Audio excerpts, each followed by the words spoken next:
Episode 97, take 2. My studio space, which is literally just a spare room, is very small, but I really don't have many options right now. There's no way I can get out and use a different location with everything that's going on in the world, so we have to use what we've got. We both wanted to have a little bit of a play with some product photography and video as well, so we decided to set it up with 2 different drinks. This was a good exercise in lighting reflective surfaces. The 2 drinks that we had were a pisco sour, which is a lot lighter and a lot more airy in its nature and the way that it looks, and then we also had an aged Negroni, which is a lot warmer toned, very earthy. 2 different looks, 1 room, and only a handful of lights. Starting with the aged Negroni, we started to have a look at different references that we could use that had warm earthy tones to them. This really helped us settle on a style and a general composition. We had a barrel for the aged pisco, and we also had a bunch of oranges to add a little bit of interest to the shots. With these sort of things, there's a lot of challenges and a lot of chopping and changing with the composition of a shot. You'll notice it takes a lot longer to set up than it does to actually shoot it. And you can see here our sneaky little tip of using a knife to make sure that the orange doesn't roll away. It certainly does take a lot of time, but we settled on a composition that gave us a lot more depth, and it really created a lot more interest in our foreground and our background. Lighting wise, I don't own many lights, but I do have a large soft light, and that is really useful when you're shooting reflective surfaces. It'll help in accentuating the shape of the item, because often glass items have curves and edges to them, and it'll help you avoid those tiny points of light which can cause distractions and just overall not look very nice. So we had the Westcott Solix in its Apollo orb with a 90-degree grid on it, and it was up pretty much full brightness. That was to the right of the object and way up high, pointing down at the object on an angle. Kind of like a 3/4 lighting setup, but we also flagged it off the background with a little bit of neg thrown over a stand. That sort of allowed us to keep the depth of the background, and we could add light to that later and really just focus on what the foreground's doing right now. But to accent the barrel of pisco in the background, we ended up using the Lupo Smart Panel. Thank you, Lupo. It was set to 3200 Kelvin just to keep that warm tone, and it was almost as dim as it possibly could be. So it was enough to pick up that the barrel was there and the barrel didn't melt off into the background and disappear, but it wasn't enough to be distracting. Speaking of Lupo have actually sent me another light to show you guys, and it's the Actionpanel Full Color. This one is actually an RGB LED.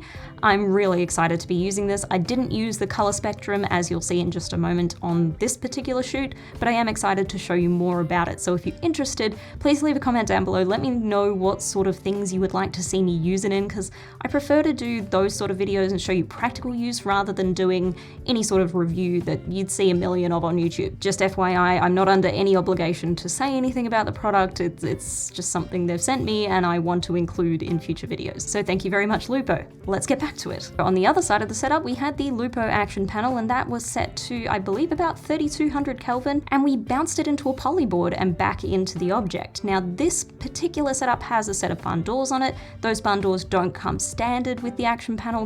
You do have to buy those separately, unfortunately, but I was able to barn door it down enough so that it hit just the polyboard. Then I was able to open up one of the barn doors just to get a little bit of a kicker on our foreground as well.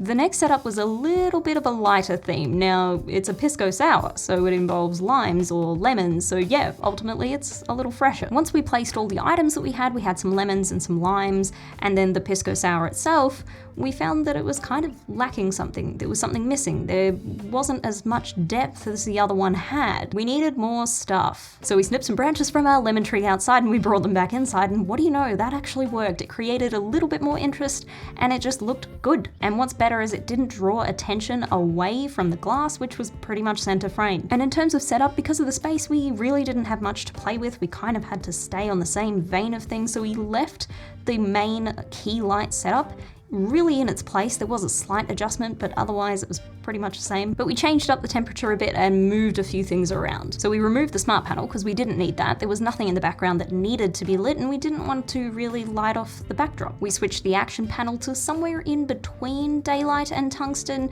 just to get it a little bit warmer, but not too daylighty. That kind of allows us to maintain some sort of separation between the key and the fill. And finally, we thought, despite the brightness of our reference, we actually preferred to shoot into a plain black backdrop, and it worked so much better.